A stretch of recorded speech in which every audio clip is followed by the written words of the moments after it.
Bonjour Cartouche. Bonjour. Enchanté d'être là.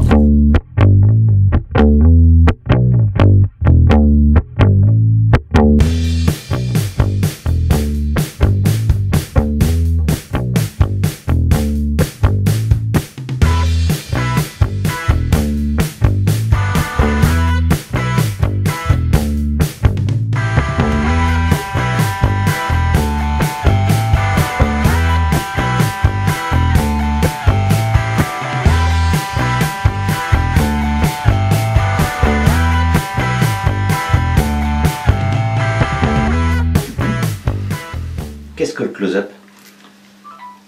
Alors, qu'est-ce que le close-up? Le close-up, c'est en ce qui nous concerne, nous magiciens. Nous magiciens, le close-up, c'est la magie la plus difficile qu'elle soit. Puisque j'arrive dans une pièce que je ne connais pas, c'est un mariage, l'étable, je ne sais pas comment elle va être agencée, soit en U, soit individuellement par 10. Des enfants, pas d'enfants, des gens qui vont boire, bien alcoolisés, des gens qui sont tout à fait convenables, il faut tout gérer, absolument tout gérer. Un enfant, il a un champ visuel, ses yeux arrivent à ça, sur la table, si vous voulez, donc il voit tout ce qui se passe en dessous. Non seulement ça, si le numéro fonctionne, il vous suit pour découvrir le secret, et un enfant, systématiquement, il va cafeter, aucune retenue. En public, il ne faut pas se tromper non plus, parce que dès que l'enfant voit une erreur, il dit « Ah bah ça j'ai vu, c'est sous la table », mais il va le dire devant 200 personnes. Donc il ne faut surtout pas croire que c'est plus simple avec les gamins, c'est ce qu'il y a de pire, finalement. Le pire à gérer. Le close-up, pour être facile, c'est... Oui, voilà. Ça s'est fait une époque, j'ai entendu dire ça. Le close-up, c'est une magie très rapprochée, à 30 cm sous les yeux des gens. C'est vraiment, faut travailler, on travaille comme ça. Il n'y a pas de manche, il n'y a rien. Pourtant, il y a deux pièces là, et tout d'un coup, elles passent là. Et il n'y a pas de manche, il n'y a aucun lien. Si ce n'est que la magie. C'est ça le close-up, la magie de proximité. Alors c'est extrêmement difficile de tromper l'esprit humain, quoique j'ai tout de même à vous dire qu'en termes général, connaissant les solutions, on a vraiment tendance à se torturer, mais tous l'esprit, à compliquer les choses. Et pour vous dire, en close-up, j'ai même des gens qui inventent des procédés. Par rapport à un tour que je fais avec mes techniques, je sais comment vous avez fait, monsieur, vous avez fait comme ça, vous avez fait ci et ça après. Je réponds, vous n'êtes pas loin. Je rentre à la maison, le gars, il m'a aidé, quoi, parce qu'il a de nouvelles techniques, là. Il a trouvé un truc, quoi. Ça, c'est... Je l'ai pas vu venir, la prochaine fois que je te vois, je vais te dire, tu devrais faire ça comme ça, et je te demanderai... Oui, alors, tout à fait, c'est hyper intéressant. Ça fait partie des questions que je voulais poser. Est-ce que, j'imagine que la réponse est oui, mais est-ce qu'effectivement, lorsque tu te lances sur un nouveau tour, enfin un nouveau spectacle, tu l'expérimentes avec quelqu'un? Alors oui, avec moi-même devant un miroir, avec ma femme en première instance, parce que je sais très bien, et je lui demande de me casser la figure littéralement si ça ne marche pas. Il faut impérativement qu'elle soit pas gentille avec moi, parce que c'est hyper important. Et là, elle me dit non, ça ne va pas, je sais pas ce que tu fais, c'est trop long ton truc, là c'est bon. Si elle me dit là c'est bon, c'est déjà mieux, mais je pars pas non plus gagnant, je veux dire. Elle m'a dit c'est bon, je suis sur une bonne ébauche, donc je peux continuer à travailler. Mais elle va être décisive dans mon travail, effectivement. Effectivement, c'est important d'avoir quelqu'un de sincère surtout, parce que les copains, vous savez, on travaille une discipline, on met sur Facebook un petit tour, les copains ils vont vous mettre un pouce, mais même si c'est mal fait, ils vous mettront un pouce de toute façon. Mais tu te filmes des fois pour voir ce que ça fait? Oh, me filmer non, je suis pas quelqu'un qui m'admire, mes mains volontiers, mes mains, oui, ça m'est arrivé maintenant. Mes gestuels sont répétés depuis 20 ans, c'est plus ou moins toujours les mêmes, donc je commence à avoir confiance, bien qu'on peut dire que c'est la confiance qui tue dans tous les métiers du monde. Ah, oui. Donc il faut faire attention à ça aussi, on est sûr de soi, puis tout d'un coup on dit, bah non, quand même, il y a une sacrée brillance, mon doigt il est écarté. Et ça fait 10 mois qu'il est écarté, je n'avais pas remarqué. Quoi. Donc, vigilance, quoi. La vigilance, on perd de la vigilance, et donc il y a toujours un travail constant, et un tour de magie en termes généraux, ce travail, même un tour de cartes, j'y passe bien un mois à le faire tous les jours, de façon à me dire, là, je crois que c'est bon. Je crois que c'est bon. Donc en fait, des tours, il en sort constamment? Constamment. Alors le métier d'un magicien, c'est une véritable, je ne vous l'ai pas dit, mais c'est une véritable fumisterie d'être magicien. Parce qu'on peut faire une carrière avec 5 tours dans sa poche. En termes de close-up, je veux dire, pas sur scène bien sûr, mais en termes de close-up, si vous choisissez, alors 5 tours, c'est vraiment... Des fois c'est le cas, une soirée je fais 5 tours, parce que 5 tours multipliés par 50 tables, ça fait une soirée, quoi. Et 5 tours, c'est grandement suffisant pour les... Là, je vous fais 5 tours d'affilée, bon, ça fait déjà un quart d'heure, c'est pas mal. Donc, pour faire une carrière, je dirais, bon, si on apprend une dizaine de tours et qu'on le fait correctement, c'est déjà pas mal, c'est déjà bien. Ah ouais? Ah, tout à fait, c'est amplement suffisant. Avec 10 chansons, on fait un concert. À peu près, non? C'est un peu juste. Ouais, c'est Moi, je vrai pour le close-up et Moi, pas je vrai sais pour faire la une scène. La scène, c'est beaucoup plus long parce que là, vous êtes les contrats pour le mois de décembre, pour les enfants, sont entre 15 et 20 spectacles chaque mois de décembre. Et bien, ça va être 3 quarts d'heure consécutifs à enchaîner les numéros. Donc là, il faut un panel d'environ 35-40 tours qui vont s'enchaîner. On apprend des trucs. Ah oui. Alors, ça va très très loin. Ça va très très loin, beaucoup plus loin qu'on ne peut le penser. Il y a une sorte de mentalisme et finalement, en 2 secondes, on voit la personne à qui on a affaire, ou personne à qui on a affaire. Des gens bourrés, des gens, ça arrive des fois à table, en mariage évidemment. Quand je dis bourré, c'est un bien grand mot, mais bien alcoolisé. Alors des fois, c'est très désobligeant, les mains dans les poches, on soulève votre main, on fait ça, on ne veut pas accepter la magie.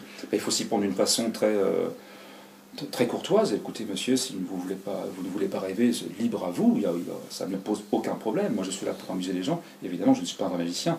Vous savez, un western, quand il y a 10 Indiens qui tombent des chevaux, ils ont été tirés dessus, ce ne sont pas des vrais morts. Ça ne reste qu'un film. Ils ne sont pas morts. Et voilà exactement ce qu'on me répond. Mais il y a des gens, effectivement, qui veulent pas croire en ça, qui trouvent ça blessant. Ah, ça m'agace, ça suffit, c'est dans les poches, c'est dans les trois. Ah, j'aime pas ces choses. Ça arrive.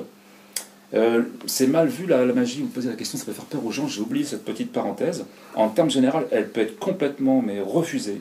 Et j'ai au moins un cas de figure par an par les gens extrêmement catholiques, mais vraiment purement, mais vraiment accrochés à cette religion qui est la mienne pourtant, mais je ne considère pas être religion, mais voilà, je suis baptisé, religion catholique.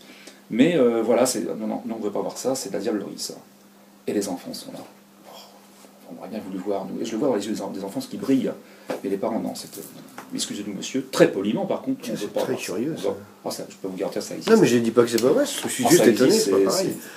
Mais alors, du coup, la principale qualité, si je comprends bien, pour faire magicien, oui. C'est pas l'habileté, c'est la psychologie. Alors c'est à se demander, il faut tout de même un travail conséquent de façon à créer une illusion, parce que c'est pas facile de tromper l'esprit humain, très loin de là.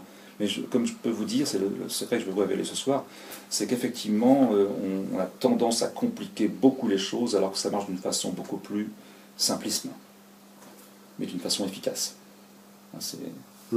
Alors, tu disais que quand tu arrivais à une table, très vite, tu pouvais sentir. Oui. Ça me fait penser à un accord de piano qui va arriver de quelque part et qui va sentir son client et savoir ce qu'il veut. Mais du coup, si c'est sur une scène, on peut percevoir la salle aussi? Sur une scène, je vais vous parler de quelque chose de très sensible, que vous connaissez forcément ça. Marc, tu connais ça aussi. Sur une scène, donc vous arrivez, je fais des casinos aussi bien sûr, je fais un numéro qui dure seulement 10 minutes, manipulation de cartes en éventail comme on voit à la télévision, c'est très prisé, enfin bref, quoi. Je suis derrière un rideau là, ici, et je ne sais pas trop combien il y a de monde devant, derrière le rideau. Le rideau, c'est un son bien épais, ça vous cloisonne. Vous êtes derrière à attendre comme ça avec vos cartes. Et le rideau sous, il y a une sorte d'âme universelle, si j'ose dire. Ça devient presque spirituel. Mais on sent quelque chose d'universel, et cette masse-là vous répond de la même façon. Je m'explique. Le rideau sous, vous faites un spectacle, tous les yeux vous regardent. Il y a 400 yeux qui regardent une seule main, mais une main c'est pas grand. Et on arrive à lire ce que ressentent les gens. Et il n'y a pas 36 questions qui fusent, il n'y en a qu'une. On sent quelque chose d'universel qui vous observe, et un grondement, quelque chose de puissant. Et je comprends les gens qui disent je voudrais mourir sur une scène, c'est aussi mon cas, après tout, je peux m'affirmer, parce qu'on sent quelque chose de vibratoire. C'est énorme ce qu'on sent. Il y a beaucoup d'attention. Je pense que c'est l'attention. Ça semble jouissif. Mais c'est là qu'on ne voit personne. Moi, je vois les 10 premières têtes qu'on regarde comme ça, mais on ne voit pas. Il y a des gens qui sont drogués à ça. Mais en même temps, ça génère aussi le trac, cette sensation-là. Alors, en ce qui me concerne, c'est hyper prétentieux. Non, je vais vous dire pourquoi. Parce que Philippe n'est plus là. Alors Philippe, la personne qui pourrait avoir peur, c'est moi. Comme j'aurais pu l'avoir, parce que souvent on parlait de ça. Bon, je suis un peu plus à l'aise avec l'âge évidemment, mais j'étais très très timide, très épouvantable. Je vous le dis, c'est avec une question, c'est horrible. Mais comment vous résumez ça? Cette timidité, elle disparaît complètement. Le trac aussi, parce que il y a mon costume de cartouche et mes bottes en cuir. Je rentre dans un personnage, je commence à parler d'une façon différente, et Philippe est complètement oublié. Cartouche n'a aucune raison d'avoir peur, il connaît son métier. Je parle de moi à la troisième personne, vous vous rendez compte d'une connerie mais c'est un personnage, c'est un sujet intéressant. Non, je comprends tout à fait. C'est un personnage de, voilà, je joue un rôle, donc Donc ce rôle-là, ben, il est tenu par... voilà. Mais ça a été une thérapie alors, quelque Ah, part. ben, complètement. Ah, Ah oui, oui. hier soir, c'est pendant un spectacle, il y a une petite fille, comme exactement la même formule, de 7 ou 8 ans, qui était devant la table, donc, et pendant 2 heures devant la table à regarder les tours de magie. C'est très long, 2 heures debout. Impossible de la décoller. Son papa vient la chercher, bon écoute, on va peut-être y aller, monsieur le magicien, peut-être se reposer un petit peu. Non, encore un tour. Alors la magie, c'est ça, et tout ça, ça me perturbe un peu moins, mais au début, oui, je me dis, c'est bizarre, les gens vous applaudissent. Les gens vous applaudissent pour un travail. Mais quand je fais une armoire électrique, quand j'ai fait la cuisine, quand j'étais restaurateur, on n'a pas d'applaudissements quand on fait un truc. Moi. Mais je trouve ça un petit peu, je trouve ça d'une fumisterie extrême quand on vous applaudit parce qu'on fait disparaître une pièce. Bon, je pense qu'il y a des choses, un pompier, il faut l'applaudir, hein, il faut penser à toutes ces choses. Enfin, une armoire électrique terminée, ça intrigue personne. Oui, oui, oui, ben pourtant, Mais parce que pourtant. parce que Et par contre, votre table m'intrigue très bien parce qu'elle est vraiment. Non, c'est parce que ça touche à l'art. Oui, Donc, oui, on- tout à fait, oui. on- Je me dis qu'on fait le même métier parce Ouais. qu'on a. Il y a même plein de points communs, je trouve, mais Oh, oui, ça me paraît évident. en même Même temps, c'est si pas une le- surprise, mais c'est amusant de le découvrir. La création, j'écoutais Host parler tout à l'heure, c'est hyper intéressant parce que la création, effectivement, j'ai été cuisinier dans ma vie pendant quelques années, dans mes restaurants, devenu électricien en parallèle, électricien, les mains dans les armoires électriques, sur un jeu de bar, et puis j'ai une idée qui me vient, un tour de magie, là, dis donc. Ah, peut-être que je regarde ce que je fais parce que c'est dangereux quand il y a 380 volts, quoi. Donc voilà. Donc Il c'est y a une hyper. photo, C'est pas tout facile de ça, dire. les cheveux comme ça. C'est pour ça, toute ma coiffure, mais il en manque un petit peu, parce qu'avec l'âge, ça finit par se dégarnir, mais... Donc voilà. Mais c'est vrai que c'est assez... partir avec... On est tous pareils, on imagine des choses, ça se met en place, parce que ça se commande pas. Je rentre pas à la maison ce soir en disant, bon, ce soir, je vais inventer un tour. Ça arrive des fois, mais c'est extrêmement rare. Mais quand la création vous vient, quand un morceau en musique, tu sais de quoi je parle, Bazin, ça te vient, c'est un air qui t'arrive. Tiens, c'est marrant, je suis sous un arbre, il arrive un air de musique. Pas de magnétophone, comment je vais faire? Je note. Newton. Et ça se passe en magie, c'est pareil. À n'importe quel moment, ça peut vous surprendre. Et comme tout à l'heure, tu l'as précisé, en ce moment, je suis en train de vous parler, j'ai déjà les idées, je vais écrire en rentrant. Ah oui, mais c'est comme ça que ça se passe. Mais pendant qu'on pense à quelque chose, on est parti, on est dédoublé.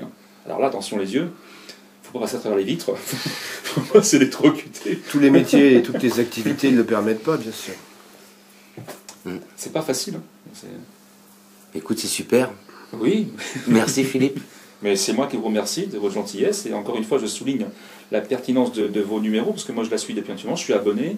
Et puis comme disait monsieur tout à l'heure, il n'y a pas d'esprit, tous les sujets ont été très différents et très vastes, tous les sujets abordés, même des sujets, mais ah bien c'est osé, on ne connaît pas, faut y aller. Hein. Il n'y a aucune moquerie, tout le monde est à l'écoute. En tout cas, moi je suis abonné. Ben écoute, merci beaucoup. Je vous en prie. Merci Cartouche. Merci beaucoup. Je passe la main.